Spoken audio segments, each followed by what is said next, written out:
LSDA secretary പരീക്ഷയിൽ mains പേപ്പറിൽ paper 2-ൽ വരുന്ന ഒരു പ്രധാനപ്പെട്ട ടോപ്പിക്കാണ് gender equity and gender budgeting. അപ്പോൾ ഇന്നത്തെ ക്ലാസ്സിൽ gender equity and gender budgeting ഈ രണ്ട് ടോപ്പിക്കുകളാണ് നമ്മൾ ഡിസ്കസ് ചെയ്യാൻ പോകുന്നത്. ഓക്കെ, ക്ലാസ് സ്റ്റാർട്ട് ചെയ്യാം. യെസ്,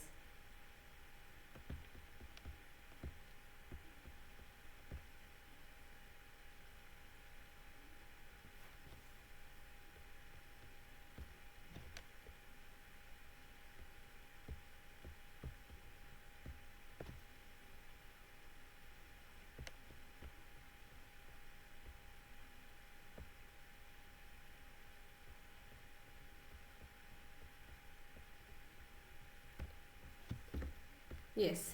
അപ്പോൾ ആദ്യം നമ്മൾ എന്താണ് ജെൻഡർ ഇക്വിറ്റി എന്നുള്ളതാണ് നോക്കേണ്ടത്. അതായത് എന്താണ് ജെൻഡർ ഇക്വിറ്റി എന്നുള്ള ടേം കൊണ്ട് ഉദ്ദേശിക്കുന്നത് എന്നുള്ളത് ആദ്യം നോക്കാം. സോ ഇപ്പോൾ ജെൻഡർ ഇക്വാലിറ്റി എന്നുള്ള ടേം നമ്മളെല്ലാവരും കേട്ടിട്ടുണ്ടാവും അല്ലേ?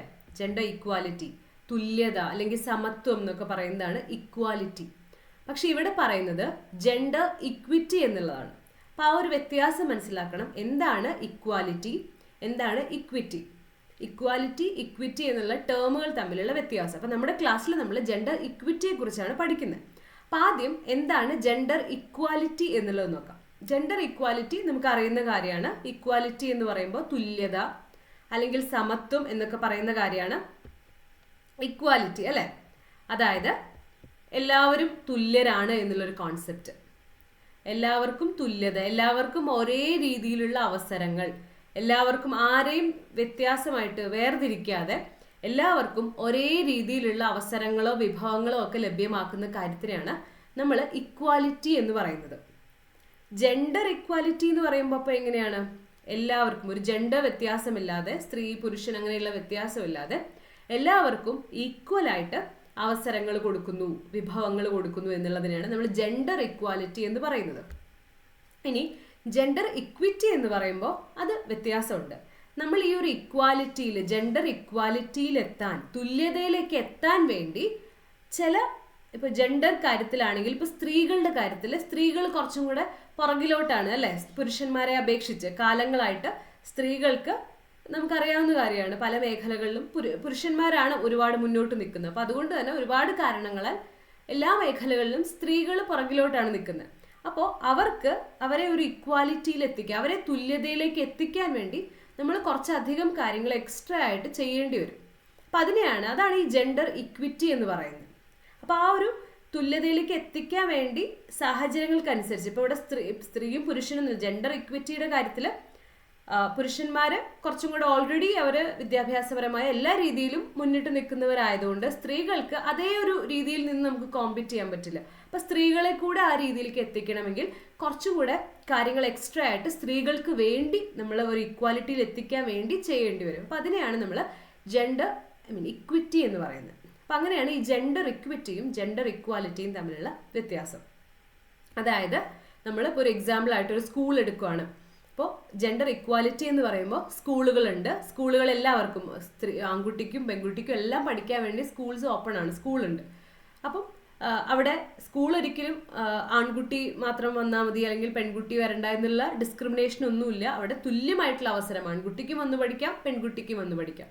പക്ഷേ എങ്ങനെയാണ് ഒരു നമ്മൾ സ്കൂളിലേക്ക് കുട്ടികളെ വിടുന്ന ഒരു കാര്യം വരുമ്പോൾ അത് ഫാമിലിയുടെ കയ്യിലിരിക്കുന്ന കാര്യമാണ് അല്ലേ? അപ്പോൾ അവിടെ ഇപ്പോൾ ഒരു വീട്ടിൽ പോവർട്ടിയുള്ള ഒരു സ്ഥലമാണ്, ദാരിദ്ര്യമൊക്കെ ഉള്ള ആളുകളാണ്. അപ്പോൾ അവർക്ക് സ്കൂളിലേക്ക് വിടാനുള്ള കാര്യങ്ങളൊന്നും രണ്ടു കുട്ടികളെയും സ്കൂളിലേക്ക് വിടാൻ പറ്റുന്നില്ല. അവർക്കൊരു ആൺകുട്ടിയും പെൺകുട്ടിയാണ് ഉള്ളതെങ്കിൽ അവരാരെയായിരിക്കും വിടുന്നത്? ആൺകുട്ടിയായിരിക്കും അല്ലേ? അതാണ് നമ്മുടെ ഒരു സാഹചര്യം അനുസരിച്ച് അങ്ങനെ ആയിരിക്കും.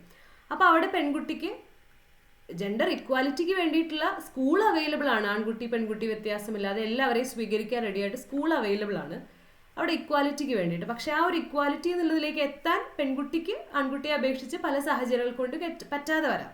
അപ്പോൾ നമ്മൾ എന്ത് ചെയ്യണം? എക്സ്ട്രാ ചിലപ്പോൾ ഗേൾസിന് കുറച്ചും കൂടെ ഇപ്പം നമ്മൾ പുസ്തകങ്ങൾ, ഫ്രീ ആയിട്ട് പുസ്തകങ്ങൾ കൊടുക്കുന്നു, അല്ലെങ്കിൽ പല രീതിയിൽ പെൺകുട്ടികളെ കൂടി അവിടേക്ക് എത്തിക്കാൻ വേണ്ടിയുള്ള കാര്യങ്ങൾ നമ്മൾ ചെയ്യേണ്ടി വരും.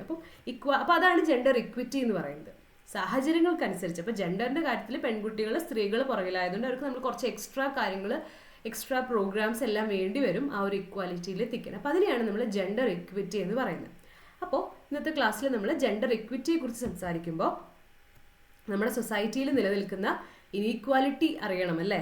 നമ്മുടെ സൊസൈറ്റിയിൽ ഒരു ഇനീക്വലാണ്, സ്ത്രീയും പുരുഷനും ഇപ്പോഴും ആ ഒരു സ്ത്രീകൾ ഒരുപാട് പുറകിലാണല്ലേ, എല്ലാ മേഖലകളിലും പുരുഷനേക്കാൾ പുറകിലാണ്. അപ്പോൾ അത്തരത്തിൽ കാലങ്ങളായിട്ട് നമ്മുടെ രാജ്യത്ത് ഇപ്പോൾ ഇന്ത്യ എടുക്കുകയാണെങ്കിൽ നമ്മളൊരു ആൻഷ്യൻറ്റ് ഇന്ത്യ മുതൽ ഇന്ന് വരെ നിൽക്കുന്ന സാഹചര്യങ്ങൾ ഏതൊക്കെ കാര്യങ്ങളിലാണ് സ്ത്രീകൾ പുറകിലായി നിൽക്കുന്നത്, അല്ലെങ്കിൽ ആ ഒരു സാഹചര്യങ്ങളെല്ലാം സ്ത്രീകളുടെ അവസ്ഥ എങ്ങനെയാണെന്നുള്ളത് നമുക്ക് നോക്കാം. അപ്പോൾ അങ്ങനെ അത് നോക്കിക്കഴിഞ്ഞാലാണ് പിന്നെ നമുക്ക് ഈ ഒരു അവസ്ഥയൊക്കെ മാറ്റണമെങ്കിൽ, ഇക്വാലിറ്റിയിലേക്ക് എത്തിക്കണമെങ്കിൽ എന്തൊക്കെ കാര്യങ്ങൾ ചെയ്യണം. അപ്പോൾ ഈ ജെൻഡർ ഇക്വിറ്റി എന്നുള്ളതിൽ പറഞ്ഞ പോലെ കുറച്ച് എക്സ്ട്രാ കാര്യങ്ങൾ സ്ത്രീകൾക്ക് വേണ്ടി ചെയ്യേണ്ടി വരും അല്ലേ. അപ്പോൾ അതെന്തൊക്കെയാണ് ചെയ്യുന്നത്, ഇൻ്റർനാഷണൽ ലെവലിൽ എന്തൊക്കെയാണ് ചെയ്യുന്നത്, അതുപോലെ നമ്മുടെ രാജ്യത്ത് എന്തൊക്കെ കാര്യങ്ങളാണ് ചെയ്യുന്നത്, അപ്പോൾ അത്തരം കാര്യങ്ങളൊക്കെ നമുക്ക് അങ്ങനെ നോക്കാൻ പറ്റും. ഓക്കെ, അതുപോലെ ഈ ഒരു ക്ലാസ്സിൽ നമ്മൾ അടുത്ത ടോപ്പിക്കായിട്ട് പറഞ്ഞത് എന്താണ്, ജെൻഡർ ബജറ്റിംഗ് എന്നുള്ളതാണ്. അപ്പം ജെൻഡർ ഇക്വിറ്റിക്ക് വേണ്ടി പ്രധാനപ്പെട്ട ഒരു കാര്യമാണ് ഇത്തരത്തിലൊരു ഇക്വാലിറ്റിയിലേക്ക് എത്തിക്കാൻ വേണ്ടിയിട്ട് സ്ത്രീകൾക്ക് പ്രത്യേകം ബജറ്റിൽ കൊടുക്കുന്ന പരിഗണനയാണ് ഈ ഒരു ജെൻഡർ ബജറ്റ് എന്ന് പറയുന്ന ഒരു കാര്യം. പ്രത്യേകം ഒരു ബജറ്റ് അല്ല ഇത്,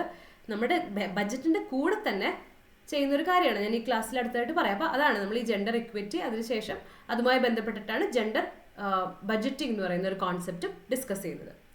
ഓക്കെ, യെസ്. അപ്പോൾ ആദ്യം നമ്മൾ ജസ്റ്റ് ഒന്ന് നമ്മുടെ രാജ്യത്തെ സ്ത്രീകൾ പുരാതന കാലം മുതൽ ഇന്ത്യയിലെ സ്ത്രീകൾ ഇന്നത്തെ കാലഘട്ടം വരെയുള്ള കാര്യങ്ങൾ നമുക്കൊന്ന് നോക്കാം.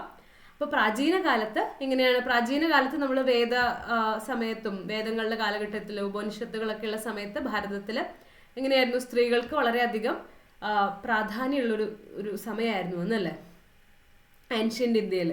അപ്പം അങ്ങനെ ഒരു പ്രാധാന്യം ഉണ്ടായിരുന്നു. പിന്നീട് അങ്ങോട്ട് പോകുന്തോറും നമുക്ക് പ്രാധാന്യം കുറഞ്ഞു വന്നു, സ്ത്രീകൾക്ക് പ്രാധാന്യം കുറഞ്ഞു. തുടർന്നൊരു ബഹുഭാര്യത്വ സമ്പ്രദായം എല്ലാം വന്നിരുന്നു. അതിനുശേഷം ഒരു മധ്യകാലഘട്ടം എത്തിയപ്പോൾ സ്ത്രീധനം, സതീ സിസ്റ്റം, അങ്ങനെയുള്ള കാര്യങ്ങളൊക്കെ വന്നിരുന്നു. അപ്പം അങ്ങനെയുള്ള കുറേ അനാചാരങ്ങൾ നമ്മുടെ സൊസൈറ്റിയിൽ വന്നു. അപ്പം അതിൻ്റെ ഭാഗമൊക്കെ ആയിട്ട് ഇതൊക്കെ അനുഭവിച്ചത് ആരായിരുന്നു, സ്ത്രീകളായിരുന്നു. പിന്നീട് അങ്ങോട്ട് ഓരോ കാലം കഴിയുന്തോറും സ്ത്രീകൾ എന്ന് പറയുന്നത് ഒരു വളരെയധികം സ്ത്രീകളുടെ പദവി താഴ്ന്നുകൊണ്ടിരിക്കുന്ന ഒരു സാഹചര്യമായിരുന്നു നമ്മുടെ രാജ്യത്ത്. സ്ത്രീകൾ എന്ന് പറയുന്നത് ഇപ്പോൾ സ്ത്രീധനം തുടങ്ങിയിട്ടുള്ള കാര്യങ്ങളൊക്കെ വന്നതുകൊണ്ട് എങ്ങനെയാണ് സ്ത്രീകൾ എന്ന് പറയുന്നത് ഒരു വലിയ ബാധ്യതയായിട്ട് ആളുകൾ കണക്കാക്കാൻ തുടങ്ങി. അതുപോലെ പെൺ ഭ്രൂണഹത്യ വളരെയധികം നമ്മുടെ രാജ്യത്തുണ്ടായി. ഇപ്പം നമ്മുടെ രാജ്യത്ത് ഇപ്പോഴും ഒരു ജെൻഡർ, ഒരു കുഞ്ഞ് ജനിക്കുന്നതിന് മുമ്പ് ഏതാ ജെൻഡർ എന്ന് പറയില്ല അല്ലേ. അത് എന്തുകൊണ്ടാണ്, ഈ ഒരു ഇത്തരത്തിലുള്ള പെൺ ഭ്രൂണഹത്യ ഒരുപാടുള്ളൊരു രാജ്യമാണ്. ഇപ്പോഴും നമ്മുടെ രാജ്യത്ത് പല ഭാഗങ്ങളിലും നടക്കുന്നുണ്ട്. ആൺകുട്ടികളെയാണ് പ്രിഫർ ചെയ്യുന്നത് അല്ലേ. അപ്പോൾ അതുകൊണ്ട് തന്നെ ജെൻഡർ ഏതാന്ന് പറഞ്ഞാൽ ഇത്തരത്തിലുള്ള പെൺ ഭ്രൂണഹത്യക്ക് സാധ്യതയുണ്ട് എന്നുള്ളത് കൊണ്ടാണ് നമ്മുടെ രാജ്യത്ത് അത് ബാൻ ചെയ്തിട്ടുള്ളത്. അപ്പോൾ അത്രയ്ക്കും പെൺകുട്ടികൾ, അപ്പോൾ അത്രയധികം ഒരു എന്താ പറയുക, പെൺകുട്ടികൾ ജനിക്കുന്നത് ഇഷ്ടമല്ലാത്ത ഒരു ബാധ്യതയായിട്ട് കാണുന്ന അങ്ങനെയുള്ള ഒരു സൊസൈറ്റിയാണ് നമ്മുടെ. ഇന്ന് പോലും അത് നിലനിൽക്കുന്നുണ്ട്. പണ്ട് ഒരുപാടായിരുന്നു, ഇന്ന് മാറ്റങ്ങളുണ്ട്. പക്ഷെ ഇന്നും പല ഭാഗങ്ങളിലും നമ്മുടെ രാജ്യത്ത് അത് നിലനിൽക്കുന്നുണ്ട്. അപ്പോൾ അത്തരത്തിൽ പെൺ ഭ്രൂണഹത്യ നമ്മുടെ രാജ്യത്ത് ഉണ്ടായിരുന്നു, ഇപ്പോഴും ഉണ്ട്. അപ്പം അതുകൊണ്ട് തന്നെ ഒരു മെയിൽ ഫീമെയിൽ റേഷ്യോ നമുക്ക് കുറയാനൊക്കെ തുടങ്ങി. ദെൻ പെൺ ശിശുഹത്യകൾ ഉണ്ടായിരുന്നു. പെൺകുട്ടികൾ ജനിച്ച് ഭ്രൂണഹത്യ മാത്രമല്ല, കുറച്ച് വലുതായി കുഞ്ഞു കുട്ടികൾ പെൺ ശിശുഹത്യകൾ ഉണ്ടായിരുന്നു. സ്ത്രീധനം വളരെയധികം നോർമലായി തുടങ്ങി. അപ്പം അതുകൊണ്ട് തന്നെ സ്ത്രീകൾ എപ്പോഴും ഒരു സാമ്പത്തിക ബാധ്യതയായിട്ട് മാറി തുടങ്ങി. ദെൻ വീടുകൾക്കകത്തുള്ള പീഡനം, ഗാർഹിക പീഡനം, അതുപോലെ തന്നെ ജോലി സ്ഥലങ്ങളിലുള്ള പീഡനം തുടങ്ങിയിട്ടുള്ള പല സ്ഥലങ്ങളിൽ സ്ത്രീകൾ അനുഭവിക്കുന്ന പ്രശ്നങ്ങൾ, അത് സ്ത്രീകളുടെ പ്രശ്നങ്ങളിൽ പെടുന്ന ഒരു പ്രധാനപ്പെട്ട കാര്യമാണ്. അതുപോലെ ഇപ്പോൾ കുടുംബങ്ങൾ നോക്കുകയാണെങ്കിൽ നമ്മുടെ സൊസൈറ്റിയുടെ ഏറ്റവും ബേസിക് ആയിട്ടുള്ള ഒരു ഇൻസ്റ്റിറ്റ്യൂഷനാണ് കുടുംബം അല്ലേ, ഫാമിലി. അപ്പോൾ ഫാമിലികളിൽ എങ്ങനെയാണ് എപ്പോഴും നമ്മളൊരു പാട്രിയാർക്കൽ സൊസൈറ്റിയാണ്, ഒരു പാട്രിലീനിയൽ, ഒരു അനന്തരാവകാശം എന്നുള്ള കാര്യം, കുടുംബത്തിൻ്റെ അനന്തരാവകാശം അത് പുരുഷന്മാർ, ആൺകുട്ടികൾ ആ രീതിയിലാണ് പോകുന്നത് എന്നുള്ളൊരു കോൺസെപ്റ്റ് ഒക്കെ ഉള്ളതുകൊണ്ട് നമ്മൾ എപ്പോഴും ആൺകുട്ടികൾ ഉണ്ടാവാനാണ്, ഒരു അവകാശിയുടെ ആവശ്യകതയ്ക്ക് വേണ്ടി ആൺകുട്ടികളെ പ്രിഫർ ചെയ്യാൻ തുടങ്ങി. പെൺകുട്ടികളുടെ കാര്യത്തിൽ വലിയ സ്ത്രീധനായതുകൊണ്ട് ഒരു ബാധ്യതയായി കണക്കാക്കാൻ തുടങ്ങി. അതിനപ്പുറം പെൺകുട്ടികൾക്ക് വിദ്യാഭ്യാസം കൊടുക്കാത്തത് കൊണ്ട്, അവർ തൊഴിൽ മേഖലകളിൽ ചെല്ലാത്തത് കൊണ്ട്, ഒരു പെൺകുട്ടി എന്ന് പറഞ്ഞാൽ ഒരു പെൺകുട്ടി ജനിച്ചു കഴിഞ്ഞാൽ പിന്നീട് അങ്ങോട്ട് ആ ഒരു പെൺകുട്ടിയുടെ ജീവിത അവസാനം വരെ ഇത്തരത്തിലുള്ള സാമ്പത്തിക സ്വാതന്ത്ര്യം ഇല്ല, തൊഴിലില്ല എന്നുള്ളൊരു അവസ്ഥയാകുമ്പോൾ എങ്ങനെയാണ് മറ്റുള്ളവർക്ക് ഒരു ബാധ്യത എന്നുള്ള രീതിയിൽ കണക്കാക്കാൻ തുടങ്ങി. അപ്പം അത്തരമുള്ള ഒരുപാട് കാരണങ്ങൾ കൊണ്ടാണ് ഒരു അസമത്വം വളരെയധികം ഇങ്ങനെ വർദ്ധിച്ചുകൊണ്ടിരുന്നത്. അസമത്വം ഒരു പരിധി വരെയെങ്കിലും കുറഞ്ഞത് എങ്ങനെയാണ്, പെൺകുട്ടികൾക്ക് വിദ്യാഭ്യാസം കൊടുക്കാനും അവർ ജോലി ചെയ്യാനും അവർ ഫൈനാൻഷ്യലി ഇൻഡിപെൻഡൻ്റ് ആവാനും തുടങ്ങിയപ്പോഴാണ് അല്ലേ അവർക്ക് വലിയ മാറ്റം വന്നത്. അപ്പം അത്തരത്തിലുള്ള കാര്യങ്ങളൊന്നും ഇല്ലാത്തത് കൊണ്ട് ഒരു വലിയൊരു കഴിഞ്ഞ കാലങ്ങളായിട്ട് സ്ത്രീകൾ ഇത്തരത്തിലൊരു ബാധ്യതയായിട്ടാണ് അവരെ എല്ലാവരും കണക്കാക്കി തുടർന്ന് വന്നുകൊണ്ടിരുന്നത്.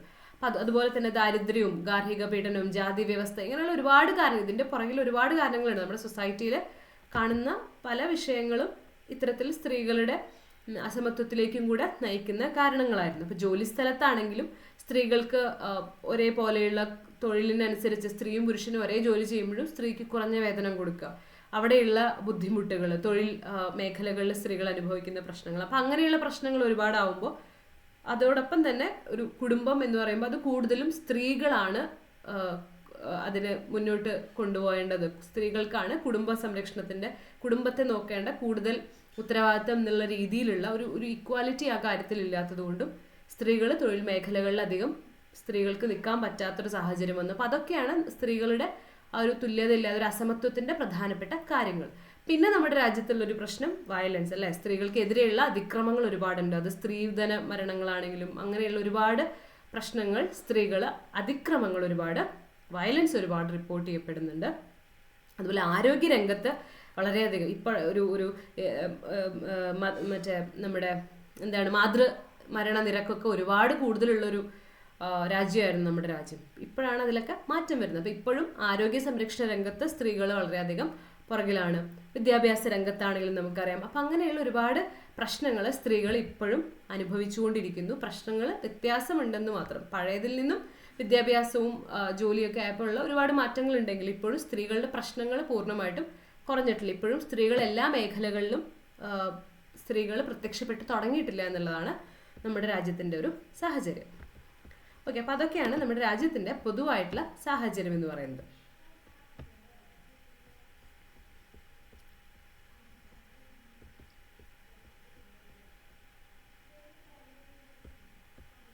ഇനി നമ്മളപ്പോൾ ഇത്തരം കാര്യങ്ങളൊക്കെ പറയുമ്പോൾ ഇനി ഇപ്പം ഇത്തരത്തിൽ സ്ത്രീകളുടെ പ്രശ്നങ്ങൾ നമ്മൾ പറഞ്ഞു അല്ലേ. അപ്പോൾ പിന്നീട് അങ്ങോട്ട് ഇത്തരത്തിൽ ലിംഗസമത്വവും സ്ത്രീ ശാക്തീകരണമൊക്കെ വന്നു കഴിഞ്ഞാൽ മാത്രമാണ് രാഷ്ട്രങ്ങളുടെ മൊത്തത്തിലുള്ള സാമ്പത്തികമായിട്ടുള്ള വികസനത്തിന് സ്ത്രീകളുടെയും പുരോഗമനവും വികസനവും ഒക്കെ ആവശ്യമാണ് എന്നുള്ള ചിന്തയിലേക്ക് നമ്മുടെ ലോകം മാറി തുടങ്ങി. നമ്മുടെ രാജ്യവും അതിനനുസരിച്ച് മാറി. ഇപ്പം നമ്മുടെ രാജ്യത്ത് ഇപ്പോൾ കോൺസ്റ്റിറ്റ്യൂഷൻ നോക്കുകയാണെങ്കിൽ ആർട്ടിക്കിൾ 14, ആർട്ടിക്കിൾ 15 അങ്ങനെയുള്ള ആർട്ടിക്കിളുകൾ, ദെൻ 73, 72 ഭരണഘടനാ ഭേദഗതി പ്രകാരം പഞ്ചായത്ത് തെരഞ്ഞെടുപ്പുകളിൽ സ്ത്രീകൾക്ക് 33% സംവരണം, അങ്ങനെയുള്ള ഒരുപാട് കാര്യങ്ങൾ രാജ്യത്ത് സംഭവിച്ചിട്ടുണ്ട് അല്ലേ.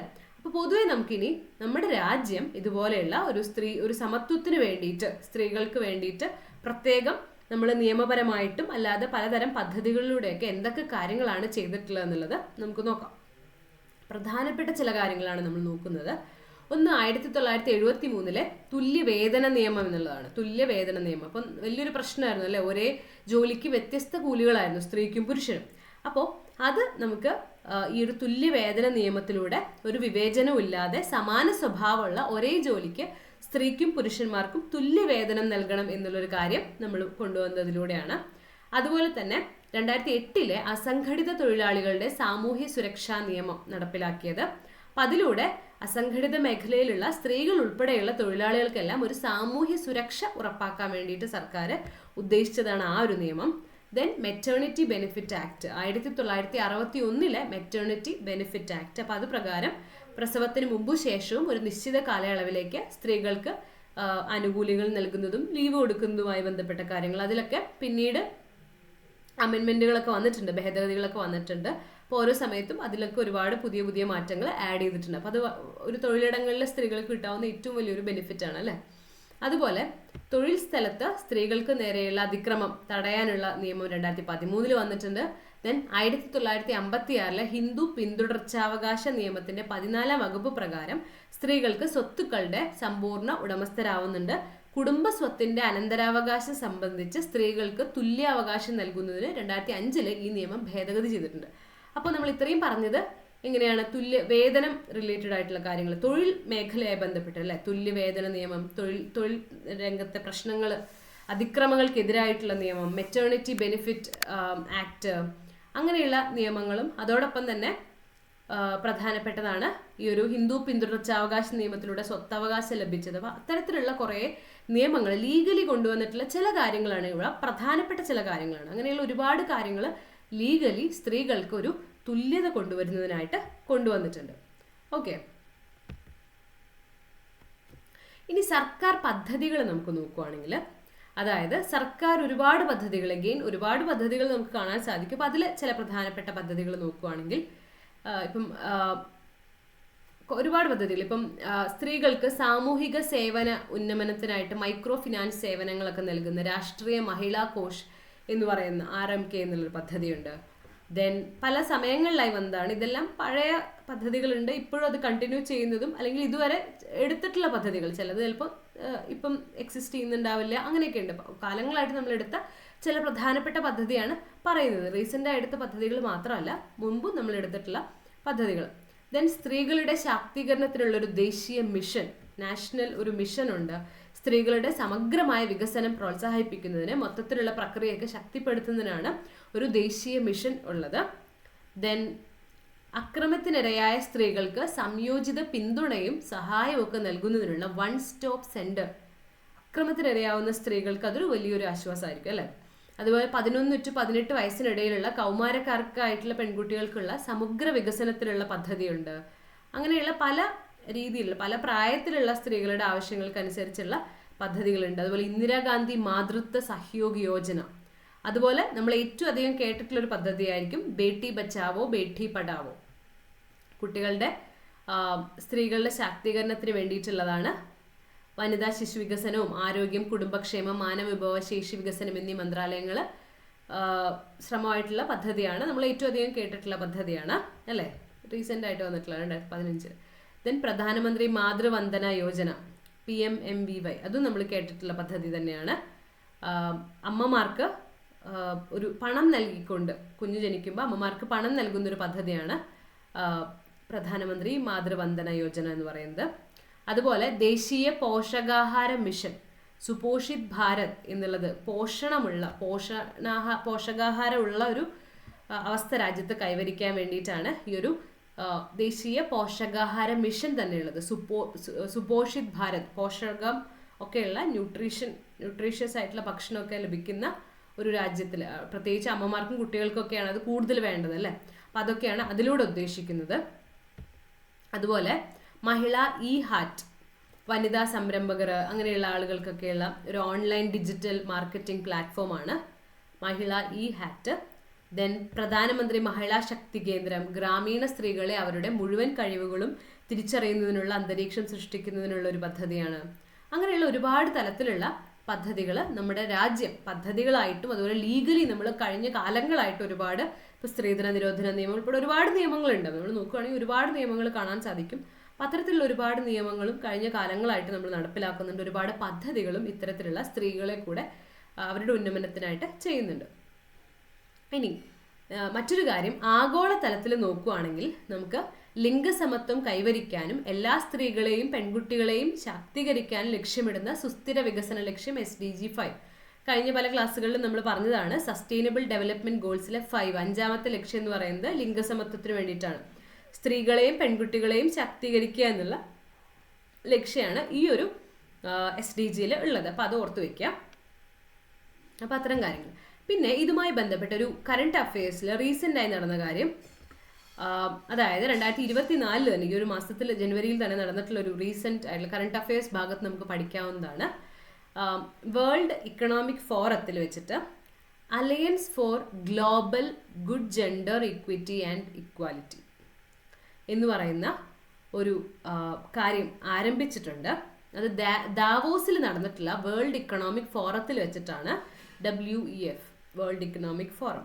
സോ ഇന്ത്യയാണ് അതിൽ അലയൻസ് ഫോർ സ്റ്റാർട്ട് ചെയ്തിട്ടുള്ള ഒരു പ്രോഗ്രാമിൻ്റെ പേര് alliance for global good gender equity and equality. Gender equity and equality related ആയിട്ടുള്ള കാര്യമാണ്. അപ്പോൾ കറണ്ട് അഫയേഴ്സിൽ ഇത് എന്തായാലും നോക്കി വയ്ക്കുക.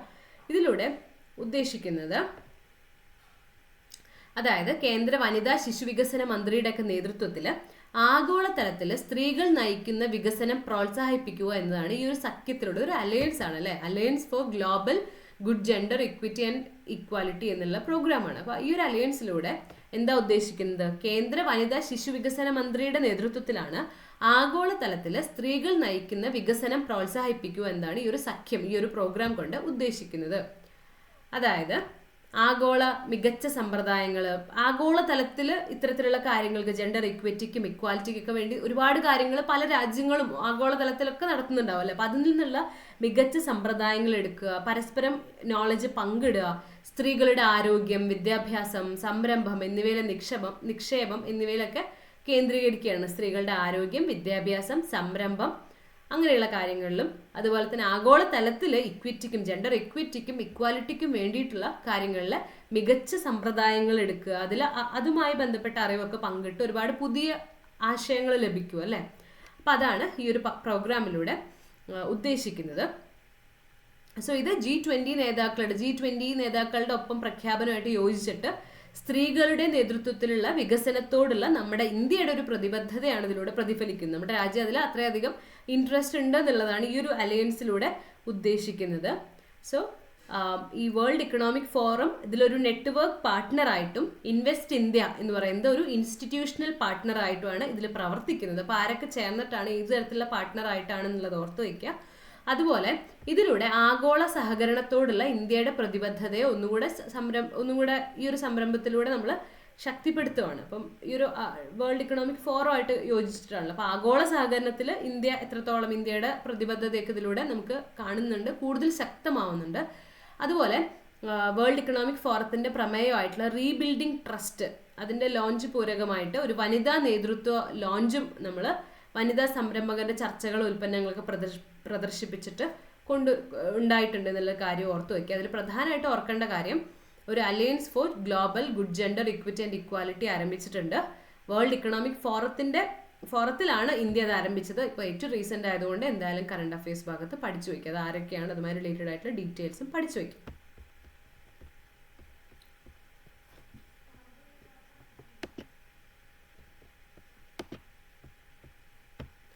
ഓക്കെ, അപ്പം അത്രയും ഭാഗം ക്ലിയർ ആയല്ലോ, ഇത്രയും മനസ്സിലായെന്ന് വിചാരിക്കുന്നു.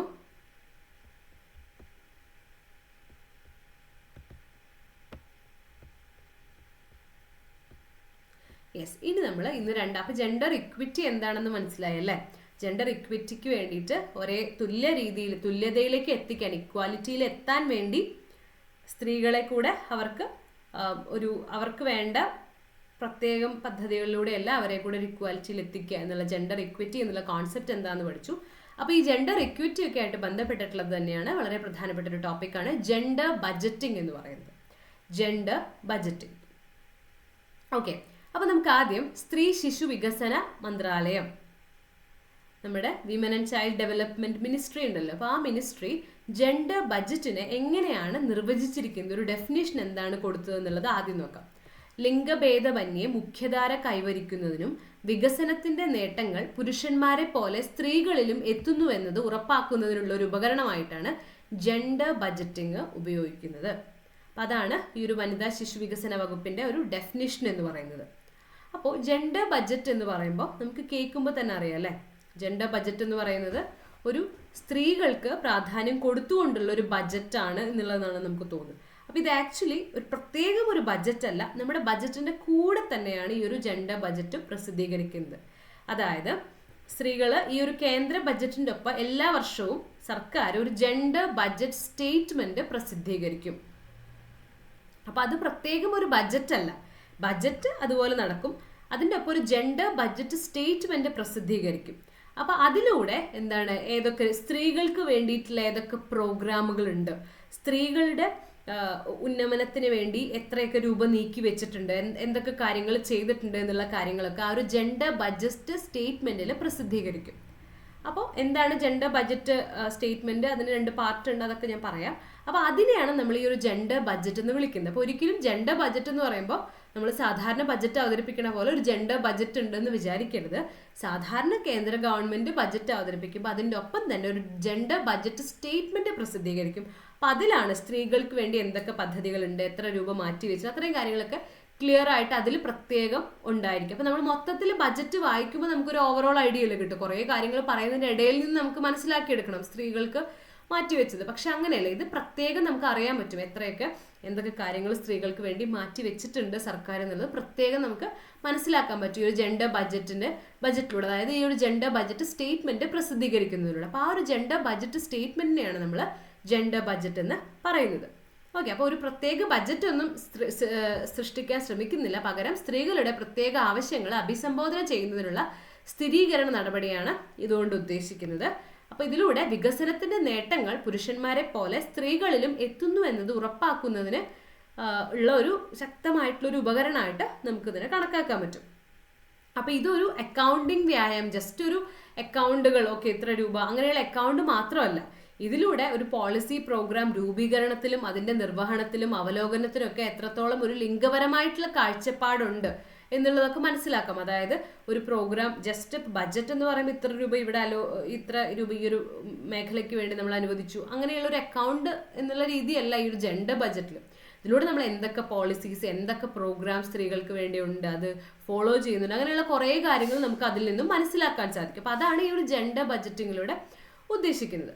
അപ്പോൾ എന്തുകൊണ്ടാണ് ഈ ജെൻഡർ ബഡ്ജറ്റ് എന്ന് പറഞ്ഞാൽ അതിൻ്റെ ഒരു പ്രാധാന്യം ചോദിക്കുകയാണെങ്കിൽ, ജെൻഡർ ബഡ്ജറ്റ് എന്ന് പറയുമ്പോൾ അപ്പോൾ അത് സർക്കാർ ബഡ്ജറ്റിങ്ങിൻ്റെ പ്രക്രിയയിൽ സുതാര്യതയും ഉത്തരവാദിത്വവും ഒക്കെ പ്രോത്സാഹിപ്പിക്കുന്നുണ്ട്. അപ്പോൾ അതായത് ഈ ഒരു കൃത്യമായിട്ട് ഒരു ബഡ്ജറ്റിൽ എത്ര ഭാഗം സ്ത്രീകൾക്ക് വേണ്ടി അവരുടെ ഉന്നമനത്തിന് വേണ്ടി ഒരു സർക്കാർ മാറ്റിവെക്കുന്നു എന്നുള്ള കാര്യങ്ങളൊക്കെ കൃത്യമായിട്ട് ഒരു ജെൻഡർ ബഡ്ജറ്റ് സ്റ്റേറ്റ്മെന്റിൽ കിട്ടുന്നുണ്ട്. അപ്പോൾ അങ്ങനെ കിട്ടുമ്പോൾ നമുക്ക് പ്രത്യേകിച്ചും ഒരു മനസ്സിലാക്കാൻ പറ്റും സർക്കാരിൻ്റെ എത്രത്തോളം ട്രാൻസ്പെറൻ്റ് ആണ് സർക്കാർ, അതുപോലെ സർക്കാർ എത്രത്തോളം ഉത്തരവാദിത്വമുണ്ട് ഇത്തരം കാര്യങ്ങളിലൊക്കെ, സ്ത്രീകളെ കൂടെ പരിഗണിക്കുന്ന കാര്യങ്ങളിലുള്ള സർക്കാരിൻ്റെ ഉത്തരവാദിത്വം എല്ലാം ഇത് വായിക്കുമ്പോൾ നമുക്ക് മനസ്സിലാക്കാൻ പറ്റും ഇതിൽ നിന്നും. അപ്പം അത് ഇതിനൊക്കെ സർക്കാരിനെ പ്രോത്സാഹിപ്പിക്കുക, സുതാര്യത അറിയാനൊക്കെ സാധിക്കുന്ന ഒരു കാര്യമാണ്. അതുപോലെ ലിംഗസമത്വത്തിനും സ്ത്രീ ശാക്തീകരണത്തിനും നിലനിൽക്കുന്ന വിടവുകളെയൊക്കെ ഇത് അഭിസംബോധന ചെയ്യുന്നു. അപ്പോൾ എന്തൊക്കെ പ്രശ്നങ്ങളാണ് ലിംഗസമത്വത്തിന്റെ കാര്യത്തിൽ രാജ്യത്തുള്ളത്, ഏതൊക്കെ ഏരിയകളിലാണ് സ്ത്രീ ശാക്തീകരണം കൊണ്ടുവരേണ്ടത്, ഈ കാര്യങ്ങളൊക്കെ സർക്കാരിന് മനസ്സിലാവുന്നുണ്ടാവും അല്ലേ. ഓരോ വർഷവും കാര്യങ്ങളൊക്കെ നമ്മൾ അനലൈസ് ചെയ്യും. അപ്പോൾ അതിൽ നിന്ന് അതിനൊരു ഉത്തരമായിട്ട് നമുക്ക് ഈ ഒരു ജെൻഡർ ബഡ്ജറ്റിൽ, ഈ ഒരു ബഡ്ജറ്റ് സ്റ്റേറ്റ്മെന്റിൽ കാര്യങ്ങളെ വെക്കാൻ സാധിക്കും. അപ്പോൾ അങ്ങനെ അതുപോലെ സ്ത്രീകളും പെൺകുട്ടികളും അഭിമുഖീകരിക്കുന്ന പ്രത്യേക ആവശ്യങ്ങളും വെല്ലുവിളികളെല്ലാം നേരിടാൻ വിഭവങ്ങളുടെ വിനിയോഗം ഉറപ്പാക്കുന്നു. അപ്പം ബഡ്ജറ്റ് എന്ന് പറയുമ്പോൾ ഒരു വർഷത്തേക്കുള്ള കാര്യങ്ങൾ എങ്ങനെ വിനിയോഗിക്കണം, അതുമായി ബന്ധപ്പെട്ട എല്ലാ കാര്യങ്ങളും ബഡ്ജറ്റിലാണ് വരുന്നത് അല്ലേ. അപ്പം അതിൽ തന്നെ പ്രത്യേകിച്ചും സ്ത്രീകളും പെൺകുട്ടികളും നമ്മുടെ നാട്ടിലെ ഏറ്റവും മാർജിനലൈസ്ഡ് ആയിട്ടുള്ള ഒരു വിഭാഗമാണ് അല്ലേ. അപ്പം സ്ത്രീകളും പെൺകുട്ടികളും അഭിമുഖീകരിക്കുന്ന പ്രത്യേക ആവശ്യങ്ങൾ ഏതൊക്കെയാണെന്നും അവരുടെ വെല്ലുവിളികൾ എന്തൊക്കെ നേരിടുന്നുണ്ടെന്നും അത് നേരിടാൻ വേണ്ടി നമുക്കുള്ള ഒരു വർഷത്തേക്കുള്ള ഒരു ബഡ്ജറ്റിലെ എത്രയും ഭാഗം വിഭവങ്ങൾ എങ്ങനെയൊക്കെ വിനിയോഗിക്കണം എന്നുള്ളത് പ്രത്യേകം നമുക്ക് ഈ ഒരു ജെൻഡർ ബഡ്ജറ്റ് സ്റ്റേറ്റ്മെന്റിലൂടെ ഉറപ്പാക്കാൻ സാധിക്കും. അതുപോലെ സുസ്ഥിര വികസനത്തിന് ആവശ്യമായ ലിംഗസമത്വത്തിന്റെയും സ്ത്രീ ശാക്തീകരണത്തിന്റെയും നേട്ടത്തെ എല്ലാം ഇത് പിന്തുണയ്ക്കുന്നു. അപ്പം ഇത്തരം കാര്യങ്ങളൊക്കെയാണ് ജെൻഡർ ബഡ്ജറ്റിന്റെ നമുക്ക് ആവശ്യം എന്ന് പറയാൻ പറ്റും. അതുപോലെ ജെൻഡർ ബഡ്ജറ്റ് സ്റ്റേറ്റ്മെന്റിൽ ജെൻഡർ ബഡ്ജറ്റിൽ എന്തൊക്കെയാണ്, ജെൻഡർ ബഡ്ജറ്റ് എന്നുള്ളത് ഉദ്ദേശിക്കുന്നത് നേരത്തെ പറഞ്ഞ ഒരു ജെൻഡർ ബഡ്ജറ്റ് സ്റ്റേറ്റ്മെന്റിനെയാണ്. നമുക്ക് രണ്ട് രീതിയിലും പറയാം, gender budget statement or gender budget. Okay, അപ്പോൾ ഈ ജെൻഡർ ബഡ്ജറ്റിൽ എന്തൊക്കെ കാര്യങ്ങളാണ് ഉൾപ്പെടുന്നത് നോക്കിക്കഴിഞ്ഞാൽ നിയമനിർമ്മാണം, പ്രോഗ്രാമുകൾ, സ്കീമുകൾ എന്നിവയൊക്കെ. അപ്പം അതായത് ഒരു ലിംഗ സെൻസിറ്റീവ് ആയിട്ടുള്ള ഒരു കുറച്ചും കൂടെ വിമൻ ഫ്രണ്ട്ലി ആയിട്ടുള്ള മറ്റ് ജെൻഡറിനെ ഒന്നും കൂടെ പരിഗണിക്കുന്ന രീതിയിലുള്ള നിയമനിർമ്മാണങ്ങൾ, പ്രോഗ്രാമുകൾ, സ്കീമുകൾ ഇതെല്ലാം അതിലാണ് ഉൾപ്പെടുന്നത്. അതുപോലെ നമുക്കുള്ള മൊത്തത്തിലുള്ള പണം, മറ്റ് വിഭവങ്ങളൊക്കെ അതൊക്കെ ഏതൊക്കെ ജെൻഡർ ബേസ്ഡ് ആയിട്ട് എത്രത്തോളം വിഹിതം മാറ്റി വെച്ചിട്ടുണ്ട് എന്നുള്ള കാര്യം അതിലുണ്ടായിരിക്കും. മൊത്തത്തിൽ നമ്മൾ അലോട്ട് ചെയ്യുന്ന കാര്യങ്ങൾ പ്രത്യേകം ജെൻഡർ ഏരിയയിൽ സ്ത്രീകൾക്ക് അങ്ങനെയുള്ള മാറ്റി വെച്ചിട്ടുള്ളത് എത്രയാണെന്ന് പ്രത്യേകം അറിയാൻ പറ്റും. അതുപോലെ നമ്മുടെ രാജ്യത്ത് പൊതുസേവന വിതരണവും ചെലവും അതെല്ലാം ഒരു ജെൻഡർ ബേസ്ഡ് ആയിട്ട് നമുക്ക് അതിലൂടെ കാണാൻ സാധിക്കും. അപ്പോൾ അതുപോലെ സ്ത്രീകൾക്ക് വേണ്ടിയിട്ടുള്ള പ്രോഗ്രാമുകൾ, സ്കീമുകൾ അതിനെയൊക്കെ ഓഡിറ്റ് ചെയ്യുന്നു. അതായത് ഈ ഒരു പദ്ധതിയിൽ ഇപ്പോൾ സ്ത്രീകൾക്ക് വേണ്ടി കൊണ്ടുവന്നിട്ടുള്ള പദ്ധതി അതിന് ആവശ്യമായ റിസൾട്ട് ലഭിച്ചോ അങ്ങനെയുള്ള ഫോളോ അപ്പും അതിൻ്റെ ഓഡിറ്റും അങ്ങനെയുള്ള കാര്യങ്ങളൊക്കെ അതിൽ നിന്ന് കിട്ടും. ലിംഗപരമായിട്ടുള്ള അസമത്വങ്ങൾ പരിഹരിക്കുന്നതിനുള്ള ഫോളോ അപ്പ് തിരുത്തൽ പരിപാടിയാണ്. അപ്പോൾ അത് ജസ്റ്റ് ഇത്ര രൂപ മാറ്റിവെച്ചു എന്നുള്ളത് മാത്രമല്ല, നമ്മൾ മാറ്റിവെക്കുന്നതും സ്കീമുകളുടെയൊക്കെ ഒരു എന്താണ് റിസൾട്ട് എന്നും ഫോളോ അപ്പും കാര്യങ്ങളും എല്ലാം ഇതിൽ വരുന്നുണ്ട്. അപ്പം അത്രയും കാര്യങ്ങളൊക്കെയാണ് ജെൻഡർ ബഡ്ജറ്റിൻ്റെ അകത്ത് ഉള്ള കാര്യങ്ങൾ. Okay, yes. ഇനി ജെൻഡർ ബഡ്ജറ്റിൻ്റെ ഭാഗങ്ങൾ ഏതൊക്കെയാണെന്ന് നോക്കാം. അപ്പം ഇത്രയും മനസ്സിലായല്ലോ.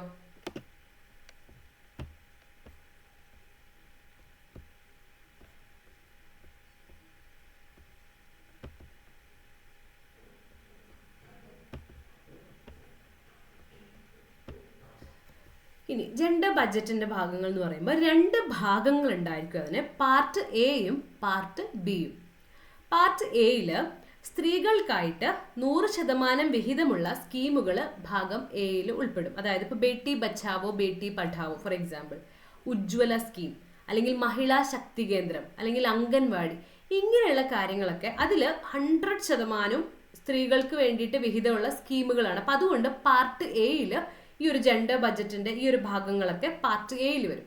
ഇനി പാർട്ട് ബിയിൽ എന്താ വരുന്നത്? സ്ത്രീകൾക്കായി കുറഞ്ഞത് 30% ഫണ്ട് അനുവദിക്കുന്ന സ്കീമുകൾ. ഉച്ചഭക്ഷണ പരിപാടി അല്ലെങ്കിൽ PM പോഷൻ, അവിടെയൊക്കെ അത് എല്ലാവർക്കും ഉണ്ട് അല്ലേ. എന്നാൽ സ്ത്രീകൾക്ക് വേണ്ടി ഒരു 30% അത് സ്ത്രീകളെ വേണ്ടിയിട്ടുള്ള പദ്ധതിയാണ്. അപ്പം അങ്ങനെയുള്ള സ്കീമുകൾ നമ്മൾ പാർട്ട് ബിയിലും വരും.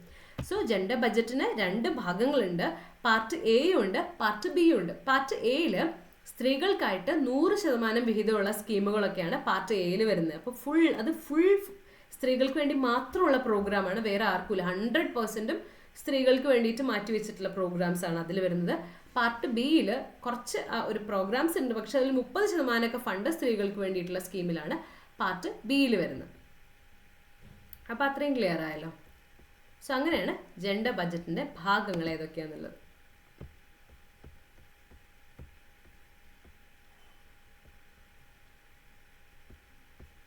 അപ്പോൾ നമ്മൾ എന്തൊക്കെയാണ് നോക്കിയത്? ജെൻഡർ ബഡ്ജറ്റ് എന്താണെന്ന് നോക്കിയല്ലേ. ജെൻഡർ ബഡ്ജറ്റ് എന്താണെന്ന് മനസ്സിലായി, ജെൻഡർ ബഡ്ജറ്റിന്റെ പ്രാധാന്യം എന്താണെന്ന് മനസ്സിലായി. ജെൻഡർ ബഡ്ജറ്റ് എന്ന് പറയുമ്പോൾ ഒരിക്കലും അത് സെപ്പറേറ്റ് ആയിട്ടുള്ള ഒരു ബഡ്ജറ്റ് ആണെന്ന് വിചാരിക്കരുത് എന്നുള്ള കാര്യം മനസ്സിലായത്. ഒരു ജെൻഡർ ബഡ്ജറ്റ് സ്റ്റേറ്റ്മെന്റ് എന്നൊക്കെ പറയാവുന്ന ഒരു കാര്യമാണ്.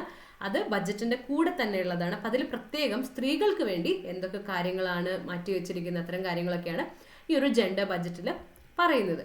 അപ്പോൾ അത് എന്തിനാണ്, അതിൽ എന്തൊക്കെ കാര്യങ്ങളാണെന്ന് പറഞ്ഞു. പ്രധാനമായിട്ടും അതിൻ്റെ 2 ഭാഗങ്ങൾ ഏതാന്നുള്ള കാര്യം പറഞ്ഞു.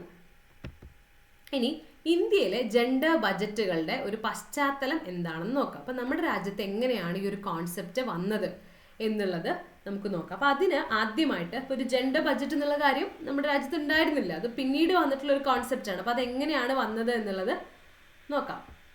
യെസ്, അപ്പോൾ ഇപ്പം ലോകത്ത് തന്നെ, അപ്പം അങ്ങനെ എടുക്കണമെങ്കിൽ നമ്മുടെ രാജ്യത്ത് എങ്ങനെയാണ് ജെൻഡർ ബഡ്ജറ്റ് എന്നുള്ളൊരു കോൺസെപ്റ്റ് വന്നതെന്ന് ചോദിച്ചാൽ നമുക്ക് ആദ്യം വേൾഡിൽ ഇന്റർനാഷണൽ ലെവലിൽ എങ്ങനെയാണ് ഈ ഒരു കോൺസെപ്റ്റ് വന്നത് എന്നുള്ള കാര്യം നോക്കണം. അവിടുന്ന് അങ്ങോട്ട് പിന്നീട് ഇന്ത്യ എങ്ങനെയാണ് ഇത് വന്നത് എന്നുള്ള കാര്യങ്ങൾ നമുക്ക് നോക്കാം.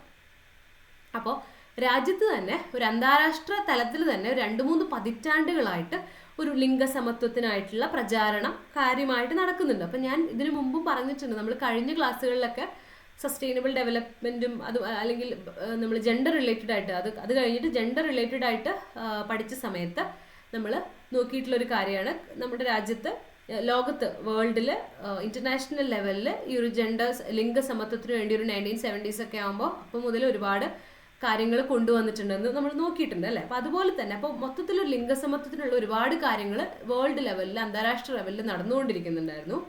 അപ്പം അതായത് സാമൂഹികവും സാമ്പത്തികമായിട്ടൊരു പുരോഗതി ലോകത്തിന് വേണമെങ്കിൽ, സാമൂഹികവും സാമ്പത്തികമായിട്ടുള്ള പുരോഗതി വേണമെങ്കിൽ ലിംഗസമത്വം എന്തായാലും വേണം എന്നുള്ളൊരു തിരിച്ചറിവ് അന്താരാഷ്ട്ര സമൂഹത്തിന് തന്നെ വന്നപ്പോഴാണ് നമ്മൾ ഈ മാറ്റം തുടങ്ങിയത്. അപ്പോൾ ഈ മാറ്റത്തിൻ്റെ ഭാഗമായിട്ട് ഇത് പഠിച്ചു വെക്കേണ്ട ഒരു കാര്യമാണ് the international covenant on economic, social and cultural rights, സാമ്പത്തിക, സാമൂഹിക, സാംസ്കാരിക അവകാശങ്ങൾ സംബന്ധിച്ച അന്താരാഷ്ട്ര ഉടമ്പടി. ഈ ഒരു ഉടമ്പടി കൊണ്ടുവന്നു. അപ്പോൾ ഈ ഒരു ഉടമ്പടി ആകുമ്പോൾ ഒരുപാട് രാജ്യങ്ങൾ അതിൽ അംഗങ്ങളായിരിക്കും അല്ലേ. അപ്പോൾ സാമ്പത്തിക അവകാശങ്ങൾ മുന്നോട്ട് കൊണ്ടുപോകുന്നതിനും ലിംഗസമത്വം പ്രോത്സാഹിപ്പിക്കുന്നതിനും അനുയോജ്യമായ നടപടികളൊക്കെ നടപ്പിലാക്കാൻ വേണ്ടി ഈ ഒരു ഉടമ്പടിയിലൂടെ, സാമ്പത്തിക, സാമൂഹിക, സാംസ്കാരിക അവകാശങ്ങൾ സംബന്ധിച്ച അന്താരാഷ്ട്ര ഉടമ്പടിയാണ്. അപ്പോൾ ഇതിലൂടെ ലിംഗസമത്വം പ്രോത്സാഹിപ്പിക്കാനൊക്കെയുള്ള കാര്യങ്ങൾ നടപ്പിലാക്കാൻ വേണ്ടി ഇതുമായി ബന്ധപ്പെട്ട അംഗരാജ്യങ്ങളൊക്കെ എന്തായി കൂടുതൽ നിർബന്ധിതരായി.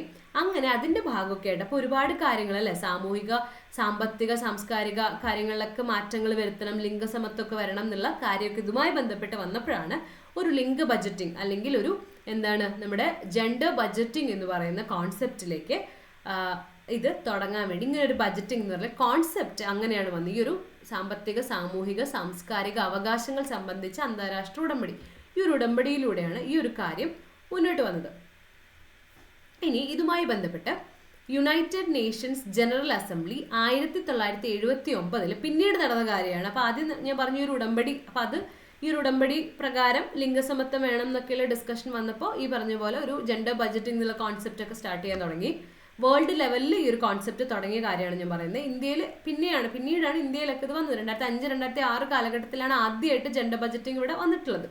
ഓക്കെ, അപ്പോൾ എനിവേ അപ്പോൾ അങ്ങനെയാണ് ഒരു ഇന്റർനാഷണൽ ലെവലിൽ.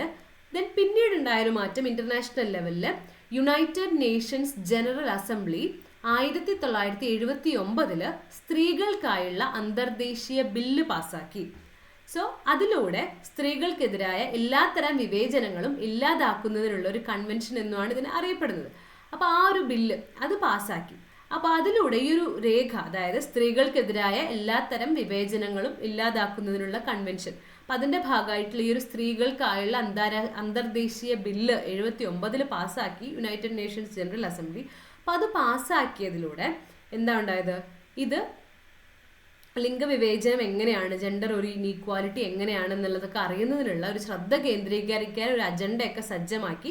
അങ്ങനെ ഇതിൻ്റെ ഭാഗമായിട്ട് ഇത്തരത്തിലുള്ള ഒരു ലിംഗവിവേചനം ഇല്ലാതാക്കണം എന്നുള്ള കാര്യങ്ങളൊക്കെ കാര്യമായിട്ട് ആവശ്യപ്പെടാൻ തുടങ്ങി. അപ്പം നമ്മൾ പ്രധാനമായിട്ട് ഈ 2 കാര്യങ്ങളും ഓർത്തു വയ്ക്കുക. ഞാനിപ്പോൾ പറഞ്ഞിട്ടുള്ള ഈ 2 ഒരു ഉടമ്പടിയും അതുപോലെ യുണൈറ്റഡ് നേഷൻസ് പാസ്സാക്കിയിട്ടുള്ള ബില്ലും, അത്തരം കാര്യങ്ങളൊക്കെ നമ്മൾ പ്രധാനമായിട്ടും ഓർത്തു വയ്ക്കുക.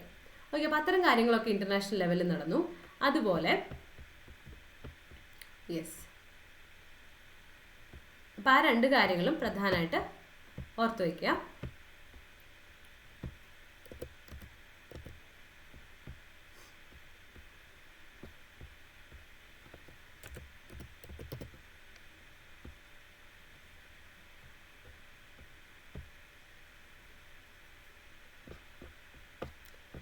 അപ്പം ഈ 2 കൺവെൻഷൻസും ഓർത്ത് വെക്കണേ.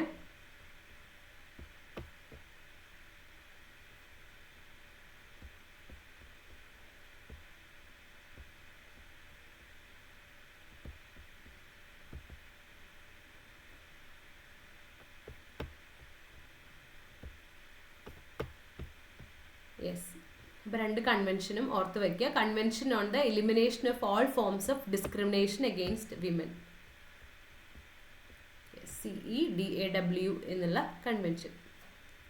അപ്പം അതിൻ്റെ മലയാളമാണ് എന്താണ്? സ്ത്രീകൾക്കെതിരായ എല്ലാത്തരം വിവേചനങ്ങളും ഇല്ലാതാക്കുന്നതിനുള്ള കൺവെൻഷൻ, CEDAW എന്നുള്ള ഷോർട്ട് ഫോമിൽ.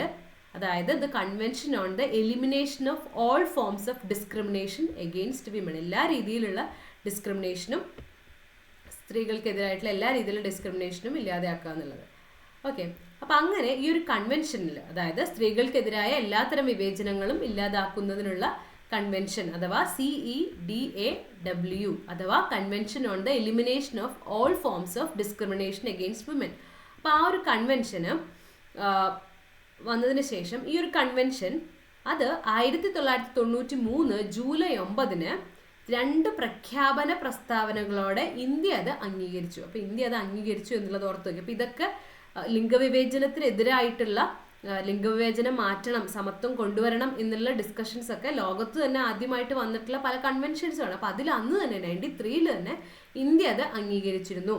അപ്പോൾ അതിനൊക്കെ ശേഷം പിന്നീട് അപ്പം ഇന്ത്യയുടെ ഭാഗത്തു നിന്നും എപ്പോഴും ഇപ്പം നമ്മൾ നേരത്തെയും 2024 ഇപ്പോൾ റീസെൻ്റായി നടന്നിട്ടുള്ള ഒരു gender equity and gender equality related ആയിട്ടുള്ള ഒരു ഉടമ്പടി, അതുമായി റിലേറ്റഡ് ആയിട്ടുള്ള കാര്യങ്ങൾ ഇപ്പോൾ നമ്മൾ നോക്കിയല്ല, വേൾഡ് ഇക്കണോമിക് ഫോറവുമായി ബന്ധപ്പെട്ട്. അപ്പോൾ ഇപ്പോഴാണെങ്കിലും അന്നാണെങ്കിലും ഇന്ത്യ ഇത്തരം കാര്യങ്ങളിലൊക്കെ ഇന്റർനാഷണൽ ആയിട്ടുള്ള രീതിയിലൊക്കെ ഇടപെടുകയും പല കൺവെൻഷനുകളെല്ലാം അംഗീകരിക്കുകയൊക്കെ ചെയ്തിട്ടുണ്ട്. അപ്പം ഇങ്ങനെ 93 ഈ ഒരു കൺവെൻഷൻ ഇന്ത്യ അംഗീകരിച്ചു. അപ്പോൾ ഈ കൺവെൻഷൻ എന്താണ്, ഇതിൻ്റെ പേര്, ഇതുമായി റിലേറ്റഡ് ആയിട്ടുള്ള കാര്യങ്ങൾ പഠിച്ചു വയ്ക്കുക. ദെൻ 2005-06 സമയത്താണ് ഇന്ത്യൻ ബഡ്ജറ്റിലാണ് ആദ്യത്തെ ജെൻഡർ ബഡ്ജറ്റ് പ്രസ്താവന. 2005-06 കാലഘട്ടത്തിലാണ് ഈ ഒരു ജെൻഡർ ബഡ്ജറ്റ് പ്രസ്താവന ആദ്യമായിട്ട് വന്നത്, അതായത് ജെൻഡർ ബഡ്ജറ്റ് വന്നത്. ദെൻ അതിനുശേഷം എല്ലാ വർഷവും കേന്ദ്ര ബഡ്ജറ്റിനൊപ്പം സർക്കാർ ഒരു ജെൻഡർ ബഡ്ജറ്റ് പുറത്തിറക്കുന്നുണ്ട്. ഓക്കെ, അപ്പം അത്രയും കാര്യങ്ങൾ മനസ്സിലാക്കുക.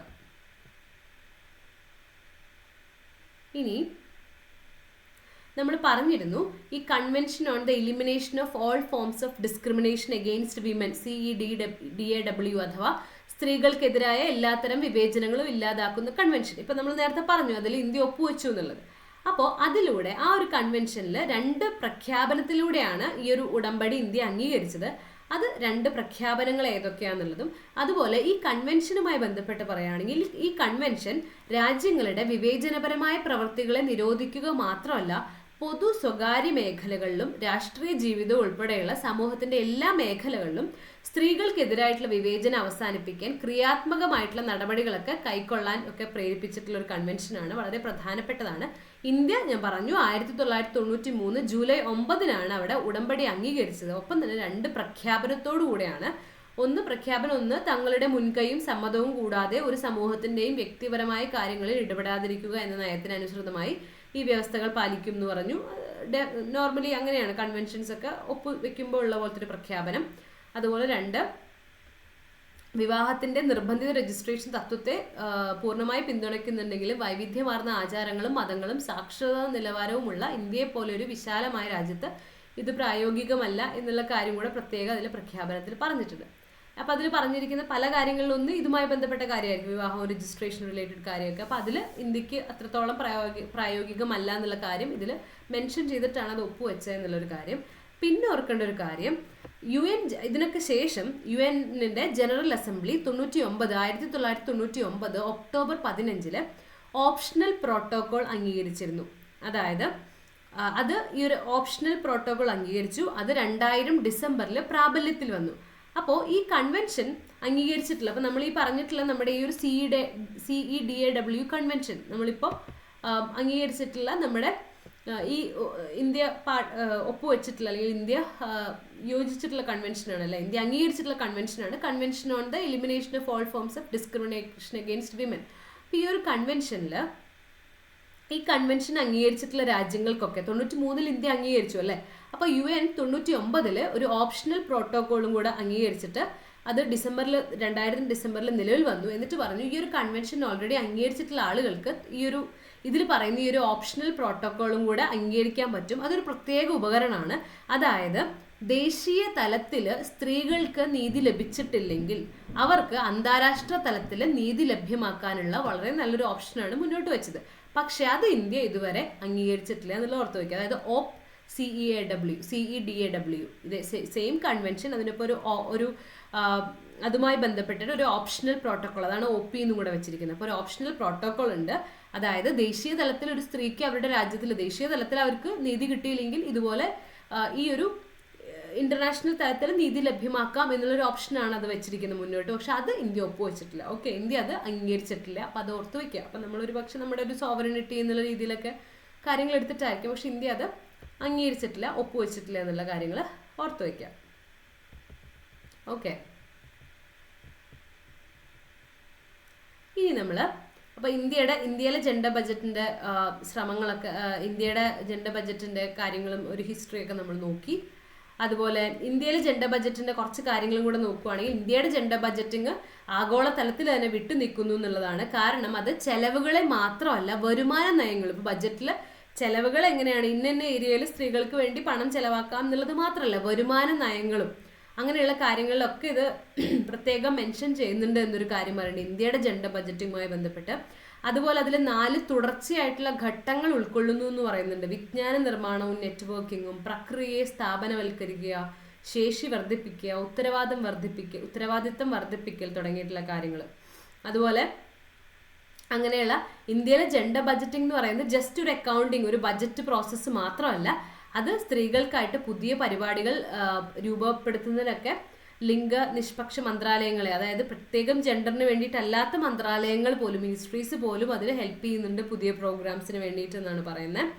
അതുപോലെ തന്നെ എല്ലാ മന്ത്രാലയങ്ങളിലും വകുപ്പുകളിലും, സർക്കാരിൻ്റെ എല്ലാ മന്ത്രാലയങ്ങളിലും വകുപ്പുകളിലൊക്കെ ഒരു സ്ഥാപന സംവിധാനം എന്ന രീതിയിൽ ജെൻഡർ ബജറ്റിംഗ് സെല്ലുകൾ സ്ഥാപിച്ചിട്ടുണ്ട് ഇന്ത്യയിൽ. അതും നമ്മുടെ മാത്രം ഒരു പ്രത്യേകതയാണ്. എല്ലാ മന്ത്രാലയങ്ങളിലും വകുപ്പുകളിലുമെല്ലാം ഒരു സ്ഥാപന സംവിധാനം എന്ന നിലയിൽ ജെൻഡർ ബജറ്റിംഗ് സെല്ലുകൾ GBC സ്ഥാപിച്ചിട്ടുണ്ട്. അപ്പോൾ അതൊക്കെ നമ്മുടെ രാജ്യത്തിൻ്റെ മാത്രം ഇന്നോവേറ്റീവ് ആയിട്ടുള്ള കാര്യങ്ങളാണ്, ജെൻഡർ ബജറ്റിംഗ് റിലേറ്റഡ് ആയിട്ടുള്ള കാര്യങ്ങൾ. അതുപോലെ ഈ GBCകൾ, ജെൻഡർ ബജറ്റിംഗ് സെല്ലുകൾ ഇത്തരത്തിലുള്ള ഈ ഒരു ഇതിൻ്റെ ഒരു ഇത്തരത്തിലുള്ള കാര്യങ്ങളുടെ ഇമ്പാക്റ്റ് വിശകലനം ചെയ്യുക, അതുപോലെ ഗുണഭോക്താവിൻ്റെ ആവശ്യകതകളൊക്കെ വിലയിരുത്തുക, ഗുണഭോക്താക്കളുടെ സംഭവ വികാസ പല രീതിയിലുള്ള വിശകലനങ്ങളും ഗുണഭോക്താക്കളുടെ കാര്യങ്ങൾ, ഇതിൻ്റെയൊക്കെ ഗുണഭോക്താക്കൾ, ഈ പദ്ധതികളിലേക്ക് ഗുണഭോക്താക്കളായിട്ടുള്ള ആളുകളുടെ കാര്യങ്ങൾ വിശകലനം ചെയ്യുക, അങ്ങനെയുള്ള കാര്യങ്ങളൊക്കെ ചെയ്ത് വളരെ ഒരു മൊത്തത്തിലുള്ള ഒരു മുഴുവനായി ജസ്റ്റ് ഒരു അക്കൗണ്ട് പോലെ ജസ്റ്റ് നമ്മളൊരു ഒരു ബഡ്ജറ്റിന് വേണ്ടി കുറേ ഇത്ര രൂപ ചിലവാക്കുന്നു അങ്ങനെയുള്ള ബേസിക് ആയിട്ടുള്ള അല്ലെങ്കിൽ അങ്ങനെയുള്ള കുറേ ഒരു അക്കൗണ്ടിങ് പോലെയുള്ള ഒരു പ്രോസസ്സ് മാത്രമല്ല, ഇന്ത്യ അത് വളരെയധികം ഇൻ ഡീറ്റെയിൽ ആയിട്ട് അതിനുവേണ്ടി പ്രത്യേകം സെല്ലുകളും അങ്ങനെയുള്ള കുറേ കാര്യങ്ങളൊക്കെ രൂപീകരിച്ചിട്ട് എല്ലാ മന്ത്രാലയങ്ങളെയും ഉൾപ്പെടുത്തിയിട്ടൊക്കെ ഇതിനു വേണ്ടിയിട്ട് കാര്യമായിട്ട് പ്രവർത്തിക്കുന്നുണ്ട്. അപ്പം ഇന്ത്യയുടെ ജെൻഡർ ബഡ്ജറ്റിംഗ് മറ്റുള്ള തലത്തിൽ നിന്നും ആഗോള തലത്തിലെ മറ്റ് സ്ഥലങ്ങളിൽ നിന്നും എങ്ങനെയാണ് വ്യത്യാസപ്പെട്ടിരിക്കുന്നത് എന്നുള്ളതാണ് അതിൽ പറയുന്നത്. Okay, yes. ഇനി നമ്മൾ ഈ ഒരു ജെൻഡർ ബഡ്ജറ്റിംഗ് റിലേറ്റഡ് ആയിട്ട് ലിംഗസമത്വമൊക്കെ പ്രോത്സാഹിപ്പിക്കുന്നതിന് ഗവൺമെൻറ് ഓഫ് ഇന്ത്യ സ്വീകരിച്ചിട്ടുള്ള ചില നടപടികൾ കൂടെ പറയാം. അതായത് സർക്കാരിൻ്റെ എല്ലാ മേഖലകളിലും മണ്ഡലങ്ങളിലും എല്ലാം ഈ ഒരു ജെൻഡർ ഇക്വാലിറ്റി പ്രോത്സാഹിപ്പിക്കാൻ വേണ്ടി സർക്കാർ നോക്കുന്നുണ്ട്. അപ്പം എല്ലായിടത്തും, അതായത് ജെൻഡർ ബഡ്ജറ്റിംഗ് എന്ന് പറയുമ്പോൾ ഒരു നയരൂപീകരണത്തിൻ്റെ എല്ലാ ഘട്ടങ്ങളിലും ഒരു ജെൻഡർ പെർസ്പെക്റ്റീവും കൂടെ ഉൾപ്പെടുത്തുക എന്നുള്ളതാണ് ഇതിലൂടെ ഉദ്ദേശിക്കുന്നത്.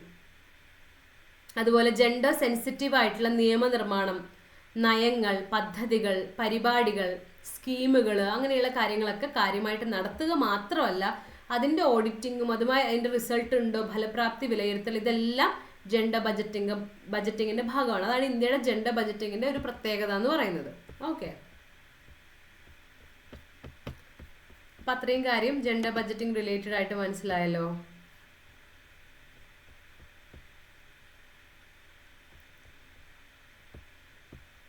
യെസ്. ഇനി നമ്മുടെ വനിതാ ശിശു വികസന മന്ത്രാലയമാണ് ഇതിനൊക്കെ കൂടുതൽ ജെൻഡർ വിമൻ എംപവർമെൻറ്റ് റിലേറ്റഡ് ആയിട്ട് നമ്മുടെ രാജ്യത്ത് ചെയ്യുന്നത് അല്ലേ. അപ്പം വനിതാ ശിശു വികസന മന്ത്രാലയം ജെൻഡർ ബഡ്ജറ്റിംഗ് റിലേറ്റഡ് ആയിട്ടുള്ള കാര്യങ്ങളിൽ കേന്ദ്ര, സംസ്ഥാന, കേന്ദ്രഭരണ പ്രദേശങ്ങൾ അതുപോലെ പ്രാദേശിക തലങ്ങളിൽ എല്ലാ മന്ത്രാലയങ്ങളിലും വകുപ്പുകളിലൊക്കെ ജെൻഡർ ബഡ്ജറ്റിന് വേണ്ടി സ്ഥാപനപരമായിട്ടുള്ള സംവിധാനങ്ങളും ഘടനകളൊക്കെ സ്ഥാപിക്കുന്നുണ്ട്. അതുപോലെ ജെൻഡർ ബഡ്ജറ്റിങ്ങിനായിട്ട് ഭരണത്തിൻ്റെ എല്ലാ തലങ്ങളിലും വൈദഗ്ധ്യം സൃഷ്ടിക്കുക, അങ്ങനെയുള്ള കാര്യങ്ങളും അതുപോലെ ഇതുമായി ബന്ധപ്പെട്ട പല ഇപ്പം എല്ലാ ദേശീയ തലത്തിലും സംസ്ഥാന തലത്തിലും എല്ലാ തലത്തിലും ഇതുമായി ബന്ധപ്പെട്ട ജെൻഡർ ബഡ്ജറ്റിങ്ങിൻ്റെ കാര്യങ്ങളുടെ ശേഷിയൊക്കെ വർദ്ധിപ്പിക്കുന്നതിനായിട്ട് പല പരിശീലനവും ശില്പശാലകളൊക്കെ നടത്തുന്നുണ്ട്. അതുമായി ബന്ധപ്പെട്ട് അത്രയധികം ജെൻഡർ ബഡ്ജറ്റിങ്ങിൽ വളരെയധികം പ്രാധാന്യം കൊടുത്തുകൊണ്ട് അതിൻ്റെ ഒരു റിസൾട്ടിനും ഗുണഭോക്താക്കളുടെ കയ്യിൽ എത്തുന്നുണ്ടോ, അതിൻ്റെ റിസൾട്ട് എങ്ങനെയാണ്, എല്ലാ മന്ത്രാലയങ്ങളെയും സംയോജിപ്പിച്ച് എല്ലാ മന്ത്രാലയങ്ങളിലും അതുപോലെ എല്ലാ ഡിപ്പാർട്ട്മെൻറ്റിലും ഒരു ജെൻഡർ ഇത്തരത്തിലുള്ള ഒരു സെല്ലുകൾ ഒക്കെ സ്ഥാപിച്ച് ഇതിനു വേണ്ടിയിട്ടുള്ള ട്രെയിനിങ് കൊടുത്ത് അങ്ങനെയുള്ള പല രീതിയിൽ അങ്ങനെയുള്ള